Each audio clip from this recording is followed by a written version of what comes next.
I know writers who use subtext. All of them. Cowards.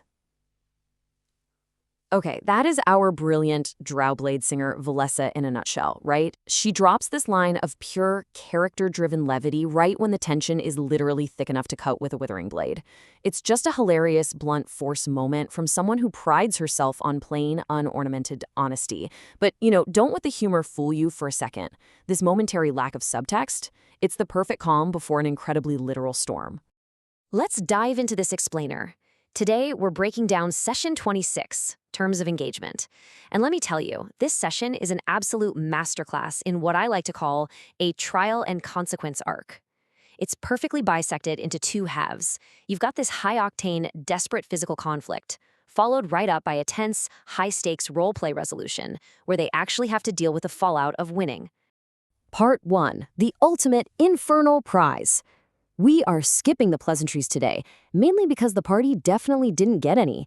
We're thrusting right into the fire to mirror the sudden, overwhelming trial our heroes are facing. The prize here is an authenticated contract with Asmodeus, and the stakes? Absolutely massive. The party isn't just fighting your standard monster of the week in some dusty dungeon. No, they are fighting to win an authenticated copy of the Castellanter family's soul contract with Asmodeus himself.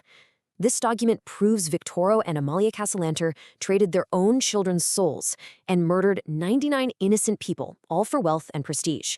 This piece of parchment is literally the silver bullet they need to save the Castellanter twins and bring down a completely corrupt noble empire. Which brings us to Part 2. Enter the Iriones. Because, as you might guess, you don't just walk up and politely ask for a contract bearing the signature of the Lord of the Nine Hells. You gotta earn it. Standing in their way is Neferis, commanding the Product Sakai, which is this elite infernal rank. Neferis is an Erinyes, a fallen celestial turned devilish enforcer, and she is cold, calculating, and just terrifyingly efficient. The crazy thing is, she hasn't been sent to outright assassinate the party. Actually, she was sent by the archdevil Glacia specifically to test their worth. That establishes her terrifying authority right out of the gate. It really proves to us just how out of their depth the party is here. I mean, this isn't a brawl. It's a hellish examination, and the grading curve is totally lethal. Moving into Part 3, a trial by combat. This whole encounter is a rapid-fire tactical sequence where literally every single decision matters, putting the party's unique combat styles on full display. Just looking at the timeline of the fight, the pacing is absolutely relentless. Round 1, Valessa wastes no time at all. She magically accelerates herself using haste and rushes headlong into melee range with this towering devil. Then, round 2, Neferis responds with brutal efficiency. She completely bypasses Valessa for a second and lashes a magical rope across the room, ensnaring Talia and binding the sorcerer right in place. By round 3, Talia tries tapping into her Fey-touched innate magic to hurl a chaotic bolt of energy.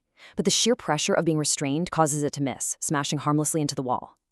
And then in round 4, our celestial warlock Santal steps up with a much more calculated approach, unleashing eldritch blasts from the safety of cover. But what's really fascinating to me are the tactical choices happening under the surface. Valessa is holding the front line, using her Bladesinger magic to conjure shields and deflect Neferis' devastating withering blade strikes. Meanwhile, Santal is meticulously hexing Neferis' constitution to weaken her. But here is the absolute crucial point. Santal actually has the power to banish this devil outright.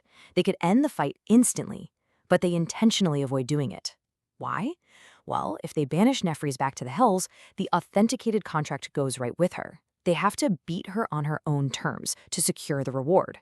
It's just such a brilliant display of narrative stakes, completely restricting mechanical choices in combat. Part 4, the authenticated contract.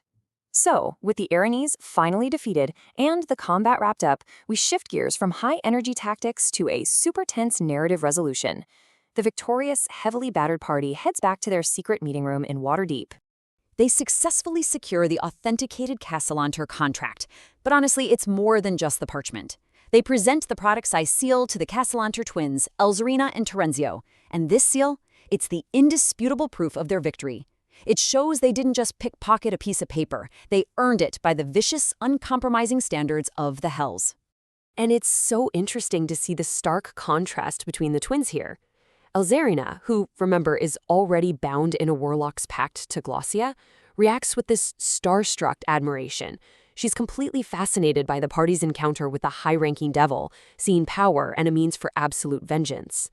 But Terenzio, he reacts with deep disgust and skepticism. He wants legitimate legal accountability for his parents, definitely not more infernal entanglements.